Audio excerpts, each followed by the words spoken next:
इस वीडियो में आप लोगों को वृत्त के बारे में महत्वपूर्ण फैक्ट बताने वाला हूँ। तो चलो देख लेते हैं। और इसमें जो प्रश्न है ना, जो आते हैं, जिसे आप लोग टफ समझते हो, वो बहुत सरल रहता है। बस आपको सूत्र याद नहीं रहता है।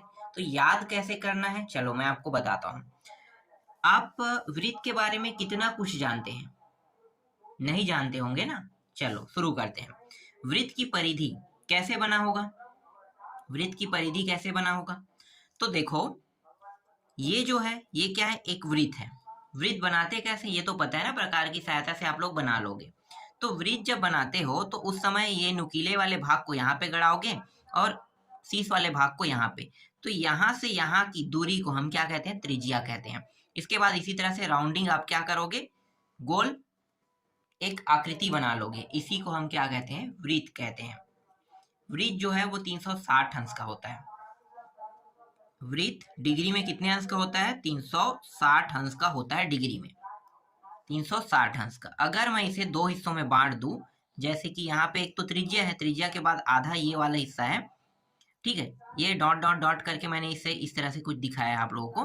तो पूरा हिस्सा क्या हो जाएगा? ये पूरा हिस्सा यहाँ से यहाँ व्यास कहलाएगा। और ये जो वृत्त है, ये कितने हिस्सों में बढ़ गया? दो हिस्सों में। तो 360 भी दो हिस्सों में बढ़ जाएगा। ठीक है, 360 भी दो हिस्सों में बढ़ जाएगा। तो एक हिस्सा में कितना आएगा? इस वाले हिस्से में यहाँ से यहाँ जो अर्धवृत्त है, उसके एक हिस्से में कितना आएगा? 180 आएगा ना। 180 डिग्री आएगा। और दूसरे हिस्सों में 180 डिग्री। तो ये जो 180 डिग्री है, उसी को हम क्या कहते हैं? पाई कहते हैं। पाई का मान कितना होता है? पाई का मान 180 अंश होता है। ठीक है, पाई जो है 180 अंश, पाई का मान नहीं होता। पाई जो है 180 अंश के बराबर होता है। क्या होगा? पाई का मान दूसरा होता है। पाई का जो मान है वो होता है, पाई का मान 22/7 होता है। और एक और मान होता है, पाई का मान क्या होता है? पाई का दो मान है, 22/7, इसी को भाग देंगे तो 3.14 प्राप्त होगा। तो पाई का जो मान है वो 22/7 होता है, और भाग करके जब हल करते हैं तो पाई का मान 3.14 होता है। तो ये होता है पाई का मान होता है। आपको समझ में आया? ये महत्वपूर्ण फैक्ट है। जब तक याद नहीं रखोगे तब तक ये आपको समझ में नहीं आएगा। तो जो मैं बताते जा रहा हूँ, इसे बस देखो और सुनो, आपको खुद समझ में आने लगेगा। ठीक, यहां तक हो गया। अब मैं क्या बताने वाला हूं? आपको परिधि बताने वाला हूं। तो वृत्त की परिधि,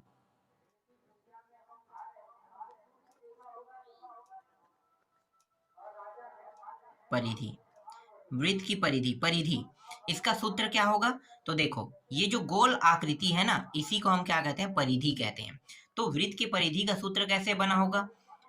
ये वाला हिस्सा 180 अंश, ये वाला हिस्सा भी 180 अंश।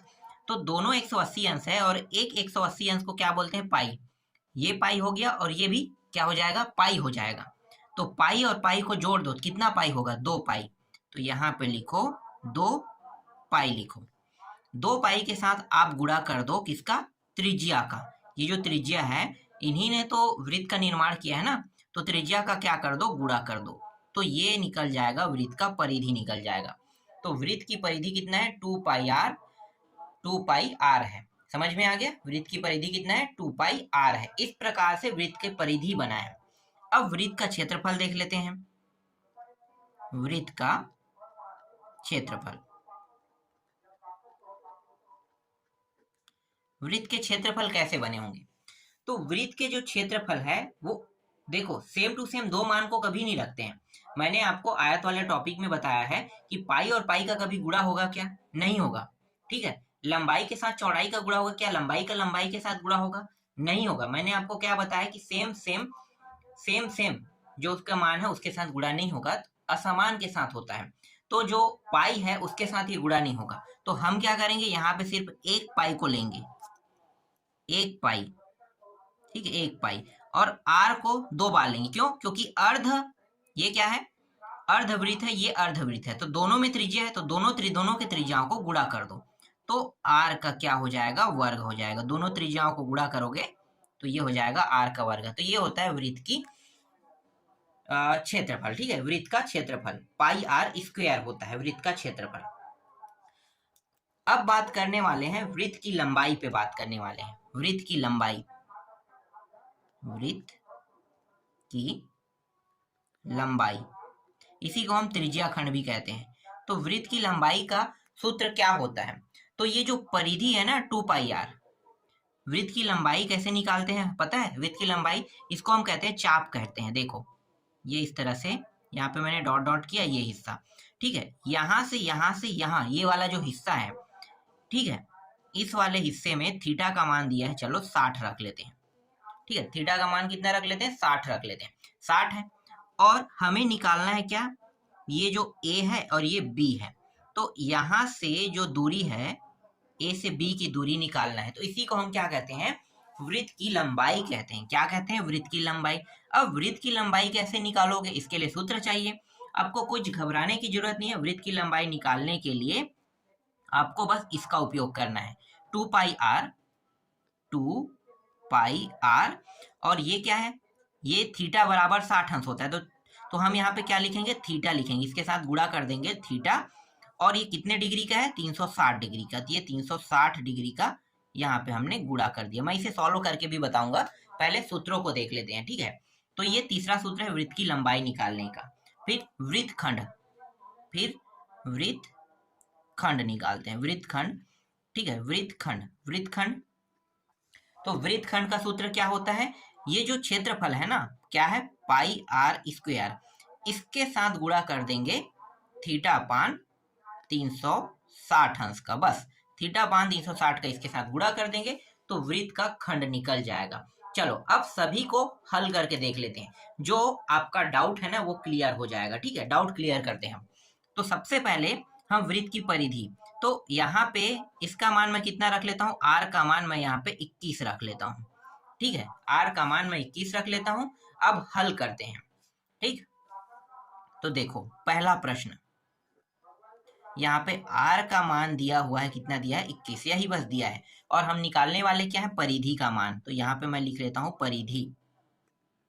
क्या होता है सूत्र परिधि का? 2πr होता है, ठीक है। 2πr, 2πr। तो 2πr ये हो गया 2 गुणित, इसका मान कितना होता है? 22/7 या 3.14। तो मैं यहाँ पे रखूंगा 22/7 रखूंगा। आप चाहे 22/7 रखो, चाहे 3.14 रखो, दोनों का मतलब एक ही है, ठीक है। तो मैं यहाँ पे 22/7 रख लेता हूँ। और r का मान कितना है? r का मान 21 है, ये रहा 21। अब इसे भाग दे देते हैं। देखो ये सभी ऊपर में है, तो ये सभी ऊपर वाले एक साथ गुणा हो जाएगा, और नीचे वाला क्या करेगा? इनको भाग देगा। तो एक और सिंपल ट्रिक है। ट्रिक क्या है? कि ऊपर से नीचे को हम सिंपल तरीके से भाग दे देते हैं। सभी गुणा में है, इसलिए 7 एकम 7 तिया 21 कट गया, ठीक है। अब नीचे में कुछ मान बचा? नहीं बचा। तो अब ऊपर के सभी मानों को क्या कर लेते हैं? गुणा कर लेते हैं, ठीक है। ये सिर्फ गुणा वाले नियम में लागू होगा। अगर यहाँ पे जोड़ना घटाना लगे रहेगा तो आपको ये नियम लागू नहीं करना है, याद रखना। सिर्फ गुणा बस में लागू होता है। 22 दूनी कितना हो गया? 44। 44 तिया कितना हो जाएगा? 22, 7 एकम 7 तिया, ठीक है। 2 22/7 और हाँ 21। तो ये हो गया 22 दूनी 44 और 44, 4 दूनी 8, 4 तिया 12, 12 का 2, हासिला 1, 12 1 13, 132, ठीक है। और ये मीटर में हम ले लेते हैं इसे, मीटर में, तो मीटर में इसलिए ये एम हो गया, 132 मीटर हो जाएगा। तो वृत्त की परिधि का मान कितना आया? 132 मीटर आया। बहुत आसान है, समझ में है। चलो दूसरा प्रश्न देखते हैं क्षेत्रफल से। आर का मान वही रहेगा, हम आर के मान को चेंज नहीं करेंगे। आर का मान रहेगा 21 मीटर और वृत्त का क्षेत्रफल बराबर, सूत्र क्या होता है? πr², यही रहता है, ठीक है। वृत्त के क्षेत्रफल के सूत्र में अब क्या करने वाले हैं? मानों को रखेंगे। तो इसका जो मान है वो कितना है? 22/7 गुणित r का मान 21 और वर्ग है, तो मतलब क्या है? 2 बार लिख लेते हैं इसे, ठीक है। वर्ग का मतलब है जितना घात रहेगा उतनी बार उस संख्या को लिखा जाता है। जैसे r को 2 बार लिखेंगे, 2 घात है, 3 घात होता तो 3 बार लिखते हैं, 4 घात होता तो 4 बार लिखते हैं। ये फिर कटा के देख लेते हैं, ठीक है। ये सभी गुणा में इसलिए कट जाएगा, 7 एकम 7 तिया कट गया। ये हो गया 22 दूनी 44 और 22 तिया 66। तो यहाँ पे आ गया 66 गुणित 21, इनका भी गुणा कर देते हैं अब। तो ये हो जाएगा देखो इसका गुणा करते हैं, कितना आ जाएगा 6 6 और डायरेक्ट 21 का पारा तो मैं नहीं पढ़ सकता, तो मैं इसे 1 और 2 से गुणा कर देता हूँ। फिर यहाँ पे नीचे में, ठीक है, 6 6 1 से करेंगे 6 6 आएगा, फिर गुणा इस तरह काट करेंगे, ये 0 होता है इसका मतलब, ठीक है, यहाँ पे इसका मतलब 0 होगा। फिर 2 छक्के 12 का 2, हाँ सिलाई 1, 2 छक्के 12 और 1 13, इतना होगा। तो 6 और ये हो गया 8 3 1, कितना प्राप्त हो गया 1386 मीटर स्क्वायर इसका उत्तर रहेगा। ठीक है, 1386 मीटर स्क्वायर क्या है, वृत्त का क्षेत्रफल है। ठीक, अब तीसरा में निकाल लेते हैं लंबाई। ठीक है, आर का मान तो वही रहेगा, तो डायरेक्ट मैं यहाँ पे लिख लेता हूँ लंबाई का सूत्र। लंबाई वृत्त की लंबाई ज्ञात करने वाला जो सूत्र है, जो चाप है ना उसकी लंबाई निकाल रहे हैं, तो लंबाई निकालने वाला सूत्र क्या है, 2 पाई आर गुणित थीटा अपान 360 अंश, यही है। बस मानों को रख देते हैं। तो देखो अभी मैंने परिधि का मान निकाला है, तो मैं क्या करूंगा, डायरेक्ट परिधि का मान मैं यहाँ पे रख देता हूँ। ठीक है, डायरेक्ट मैं यहाँ पे परिधि का मान रख देता हूँ। ठीक, या हम थोड़ा सा हल ही कर लेते हैं, चलो रखेंगे तो भी एक ही मतलब है और हल करेंगे तो भी एक ही मतलब है। चलो मैं रखता नहीं हूँ, हल ही कर देता हूँ। ठीक है, 2 गुणित इसका मान होता है 22/7 और इसका मान कितना है 21 है। फिर गुणित थीटा का मान कितना रहेगा, देखो कितने अंश का कोण बना रहे हैं यहाँ पे 60 अंश का, तो थीटा का मान कितना रखोगे 60 रखोगे और नीचे में 360, तो ये 6 एकम 6 छक्के कट गया। और कुछ कट रहा है क्या, देखो 2 के पहाड़े से कट रहा है, 2 एकम 2 तिया, और कट रहा है क्या 3 एकम 3 3 एकम, हाँ ठीक है, और 3 सत्ते 7 एकम 7, ये कट गया। बचा कितना, देखो 22 बचा है, मतलब लंबाई जो मान है वो कितना आ गया 22 बस आया। ठीक है, 22 मीटर लंबाई प्राप्त हुआ। और ये लंबाई कहाँ पे लिखोगे, देखो मैं आपको चित्र में दिखाता हूँ। ये जो ए और बी से दूरी है ना, इसी को हम लंबाई कहते हैं। ये जो आपको ए बी की दूरी दिखाई दे रही है यहाँ से यहाँ की, यही क्या है लंबाई है। और इसी लंबाई ए और बी का जो मान आया है वो मान आया है 22 मीटर आया है। समझ में आ गया, चलो आगे देखते हैं। चौथा प्रश्न, चौथा जो सूत्र है उसको भी कर लेते हैं। अब वृत्तखंड देख लेते हैं।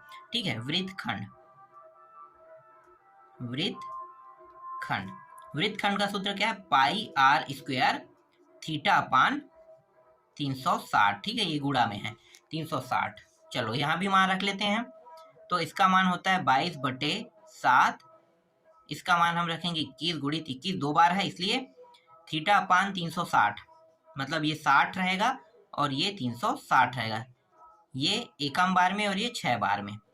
ठीक, और ये हो जाएगा 11 बार में, ये 3 बार में, 2 एकम 2 तिया और 2 11, फिर 3 के पहाड़े से 3 एकम 3 सत्ते 7 एकम 7, ये कट गया। ठीक, बचा क्या 11 और 21 बस बचा है यहाँ पे, 11 और 21, तो मैं यहाँ पे लिख लेता हूँ 11 गुणित 21। अब गुणा कर दो, तो यहाँ पे देखो 1 1 गुणित 2 2, 1 3 2, 131 यहाँ पे आ रहा है। देखो 131 यहाँ पे प्राप्त हो रहा है मीटर स्क्वायर। ये होता है वृत्तखंड होता है, मतलब वो उसका क्षेत्रफल बता रहा है। वृत्तखंड का क्या है, ये क्षेत्रफल है। ये जो पूरा हिस्सा है ना, ये जो ए से बी इस तरह से और यहाँ से यहाँ के जो क्षेत्रफल है ये हम निकाल रहे हैं। तो इसका क्षेत्रफल कितना है, इसका क्षेत्रफल है 231 मीटर है। बहुत आसान है। अब इससे रिलेटेड कोई भी प्रश्न आप बना लोगे, बिल्कुल बन जाना चाहिए अब।